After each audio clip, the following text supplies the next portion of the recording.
So మనకి P Vaishnavi అని చెప్పేసి 17 years old అమ్మాయి యాక్చువల్లీ నిన్న ప్రొద్దుటూరు 1 town లిమిట్స్లోని మిస్సింగ్ కంప్లైంట్ ఇచ్చారు వాళ్ళ పేరెంట్స్ వచ్చి. మనం మిస్సింగ్ కేసు ఒకటి ఫైల్ చేయడం జరిగింది.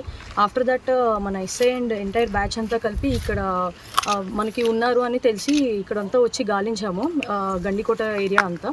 సో గాలిస్తే ఈరోజు మార్నింగ్ అరౌండ్ 6-6:30 టైంలోని మనకి ఆ అమ్మాయి బాడీ దొరకడం జరిగింది. అండ్ ఆఫ్టర్ దట్ ఇప్పుడు మేము విచారిస్తున్నాము. అట్ ద మూమెంట్ సస్పీషియస్గా ఎవరెవరైతే ఉన్నారో వాళ్ళని ఇంట్రోగేట్ చేసి ఫర్దర్గా ఏమైనా ఉంటే details will tell to media.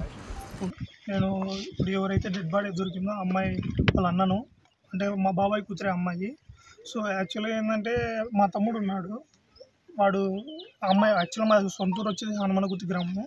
So Hanumanagutti అయితే ఈ పాప చదువు కోసం అనేసి ప్రొద్దుటూరు చేరాల్సి వచ్చింది మా బాబాయ్ వాళ్ళు. సో రోజు మా తమ్ముడు బీటెక్ అయిపోయిన తర్వాత వీడు ఇంటి దగ్గర ఉండడం వల్ల అమ్మాయి రోజు మా తమ్ముడు డ్రాప్ చేసేవాడు. డ్రాప్ చేసిన తర్వాత వీడు బీటెక్ అయిపోయింటే సర్టిఫికేట్స్ కోసం కాలేజీకి వెళ్ళాడు. సో ఈ అమ్మాయి ఒకటి కాలేజీకి వెళ్తా అనేసి వెళ్ళింది మా పిన్నికి చెప్పేసి.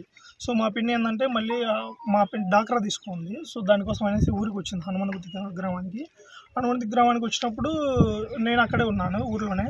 సో కాలేజీ వాళ్ళు ఫోన్ చేశారు మా పిన్నికి, ఇలా మీ అమ్మాయి రాలేదు, సో ఇలా అందుకనేసి కాల్ చేసామంటే నేను అక్కడే ఉంటే మా పిన్ని అరే ఇలా వైషు స్కూల్కి రాలేదన్న, కాలేజీకి పోలేదంట, సో పోదాంరా కాలేజీ దగ్గరికి అంటే కాలేజీ దగ్గరికి వెళ్ళాము. కాలేజీకి వెళ్ళేసి అక్కడ చూశాను, అక్కడ సార్ వాళ్ళు ఉన్నారు. నేను అడిగాను ఏం జరిగింది, మీకు ఏమైనా ఇన్ఫర్మేషన్ ఉందా అంటే కొంచెం వాళ్ళు కూడా చెప్పలేదు. తర్వాత నేను కొంచెం గట్టిగా అడిగాను, దానివల్ల వాళ్ళు చెప్పడము సో స్టూడెంట్స్ అయితే పేరు వద్దండి, సో మీ అమ్మాయి వాళ్ళ ఫ్రెండ్స్కి వచ్చేసి ఇట్లా గండికోట పోతాను మండే అని చెప్పిందంట. అంటానే నేను ఏం చేసినా అంటే వెంటనే వీడు లోకేష్ అనే పిల్లడు ఉన్నాడు.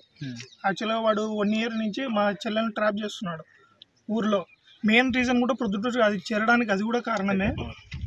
సో మేమేంటంటే ఆల్రెడీ వాడి 3 times నేను వార్నింగ్ ఇచ్చాను గట్టిగా. వార్నింగ్ ఇచ్చిన తర్వాత వాడు లేదు నేను అసలు వెళ్ళను, నేను అసలు మీ అమ్మాయి జోలికి రాను అని చెప్పాడు. సరేనేసి నేను ఎందుకంటే ఇప్పుడున్న జనరేషన్ ప్రకారం ఒక అబ్బాయి తప్పు చేసినంటే అమ్మాయి సపోర్ట్ కూడా ఉంటుంది. సో అందుకనేసి వాళ్ళని ఏమనలేదు, వాళ్ళకి వార్నింగ్ ఇచ్చాను నార్మల్గానే. నేను నా చెల్లెలు కూడా నేను వార్నింగ్ పెట్టుకున్నాను.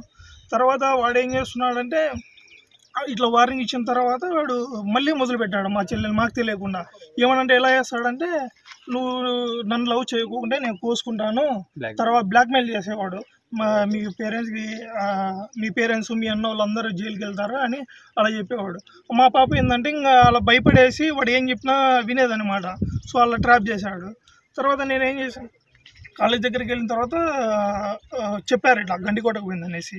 నేను మా అన్నకు కాల్ చేశా, అన్న నువ్వు మా అన్న ప్రొద్దుటూరులోనే పనిచేస్తాడు, సో మా పిన్ని ఈడే ఉంది, నువ్వు కాలేజ్ దగ్గరికి రా అనేసి మా అన్నను మా పిన్నిని కాలేజ్ దగ్గర పెట్టేసి నేను గండికోటకు వచ్చేసాను. సో నేను గండికోటకు వస్తాను. నేనేం చేశానంటే వాడి ఫోన్ లోకేష్ గాంధీ పని చేయలేదు, వాడి పాత నెంబర్ నా దగ్గర ఉంది, ఆ నెంబర్ పని చేయకుండా అంటే నేను వాళ్ళ బావకు కాల్ చేశాను. అంటే ఇంతకుముందు గొడవ జరిగిపోయి వాళ్ళ బావ వాళ్ళు కూడా వచ్చారు అంటే వాళ్ళ పెద్దలు అనేసి నేను వాళ్ళకి చెప్పాను, వాళ్ళ ఫ్రెండ్స్ కొంచెం నాకు. సో అందువల్ల వాళ్ళకి చెప్పాను ఇలా జరుగుతుంది చూసుకో అనేసి.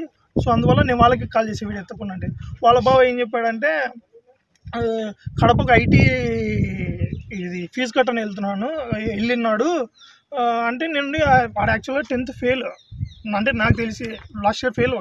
వాడు రెగ్యులర్ అయితే రాయలేదు, తర్వాత ఏం రాశాడు రెగ్యులర్ అయితే వాడు ఎగ్జామ్స్ రాయలేదు, ఫెయిల్.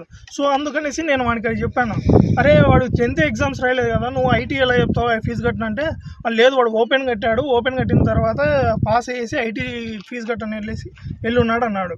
సరే అనేసి నేను కాల్ కట్ చేసి ఇంకా నేను ఇక్కడ వస్తున్నా గండికోటకు దారిలోనే ఈ కాల్స్ అని